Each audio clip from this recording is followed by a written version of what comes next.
Hello neighbor, I'm Robert Burns, Vice President of the Louisiana Association of Professional Auctioneers, or LALB.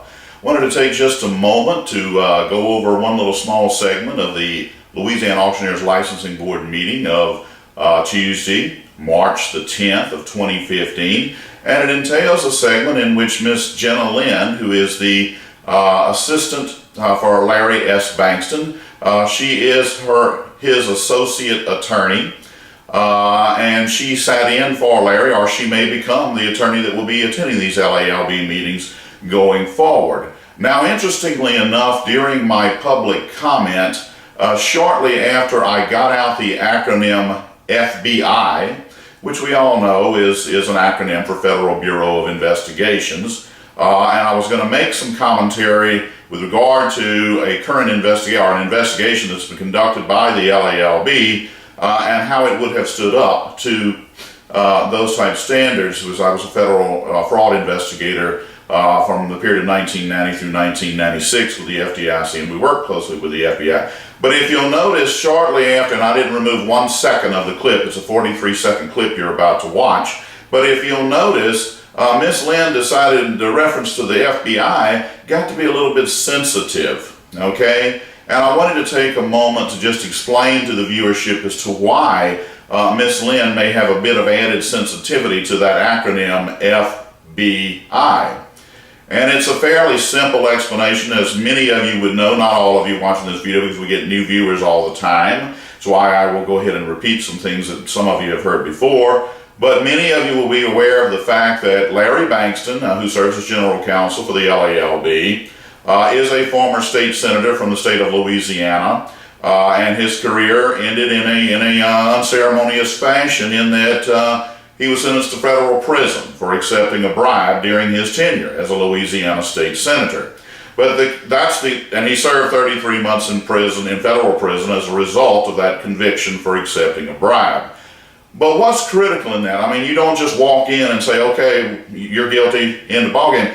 What was critical in getting that conviction and sentencing Mr. Bankston to 33 months in prison? I'll tell you what was critical.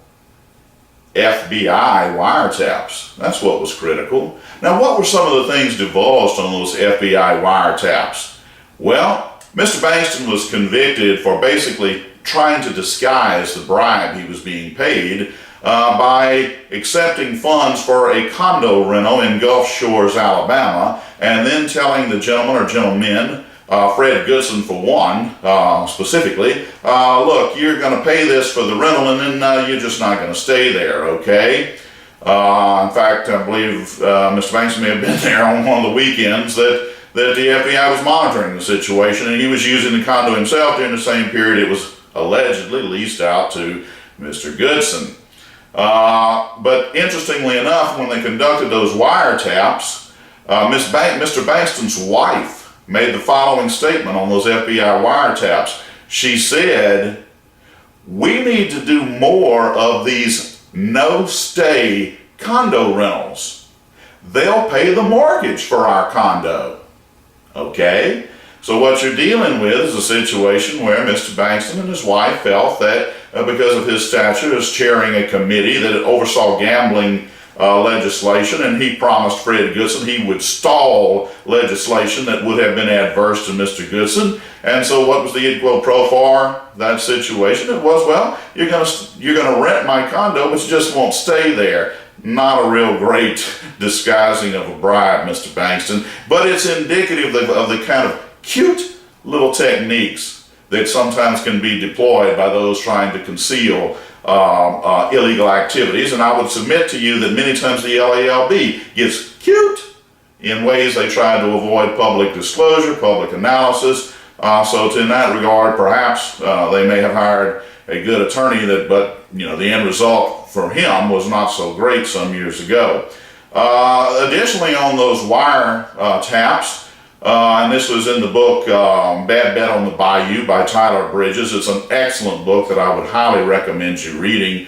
It gives you great behind-the-scenes details of all of the illegal activities and the dealings that went on leading up to Governor Edwin Edwards' carting away to prison for his role in bringing in some funds for the sale of riverboat licenses during the same period that we're talking about, which was the early to mid 90s, and that is a time that, as I said, I worked as an FBI. I worked with the FDIC, and we worked closely with the FBI investigators, specifically Greg Fee in my case, who is still with the FBI even today, and he's had a stellar career. But one of the things on those wiretaps, another thing that was on there, and again you'll see that in that book by Tyler Bridges, was that it wasn't just Mr. Goodson that had to line things up on this legislation. There were other folks that needed some things done, and one gentleman apparently had delivered in a bunch of checks to Mr. Bankston's office, and it said, look, I didn't know who to make these payable to.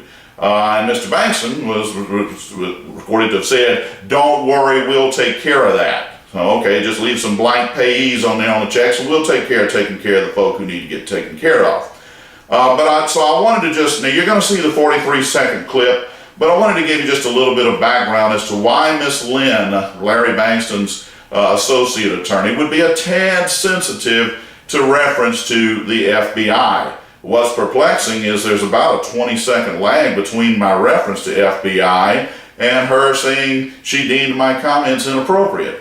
Now, I'm going to wrap this up, and then you'll see the 43-second clip. I'm going to wrap this up with what I would have said. I had no intention of saying what all I've just relayed here on this video, but when someone interrupts you as rudely as Miss Linn did with me, I feel that the viewership ought to at least be provided with an explanation of why such rude behavior may take place, and I think I've given you a pretty good background as to why it did. But let me just say this. What I would have said, had I not been so rudely interrupted, is that I was complaining, or I was characterizing an investigative report by Jim Steele regarding the Betty Story investigation on her auction. And I am on record as being extremely critical of that report, because all it basically did was just take down what Auctioneer Marlo Schmidt said.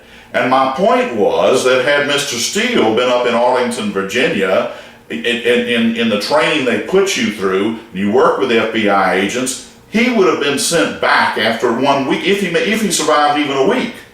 Because that's no investigation, okay? A fourth grader can sit down and take the notes of what someone says. That is no investigation. Now, Mr. Steele is an investigator for District Attorney Hiller Moore, East Baton Rouge Parish DA Hiller Moore, and I hope he puts a little more effort into it than that. Now, what should have happened is when Mr. Marlo Schmidt said that Richard Schmidt, his nephew, who was bidding on Miss Story's home, and then when he was high bidder, he said, I'm not going to buy this property. And when Mr. Steele saw an explanation for that, they said, well, Gordon Jenkins was going to buy it after the fact. He was going to flip it. Richard Schmidt was going to flip it to Gordon Jenkins. And, well, that ended that. Okay, auctioneer says that's what's going to happen, so we don't need to go any further. No, what you do is you go call Mr. Gordon Jenkins. That's fundamental in conducting an investigation 101.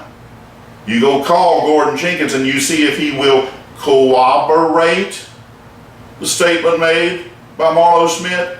And had you done so, because I did so, because I'm going to take a little bit of pride in knowing how to do some investigations, even though I've been removed from that environment now for almost 20 years.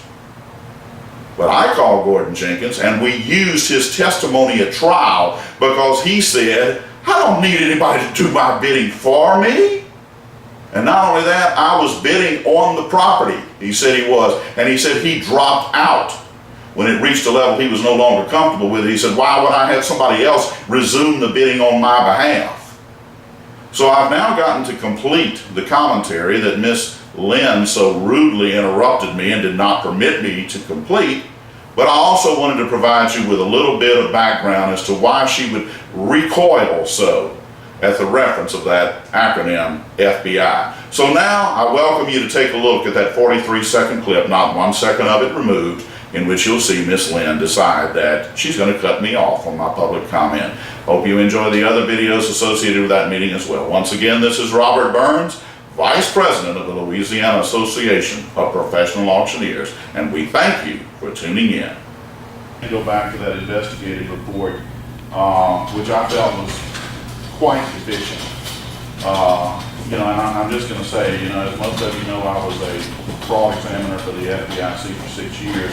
We spent 14 weeks in Arlington, Virginia, and we're drilled by,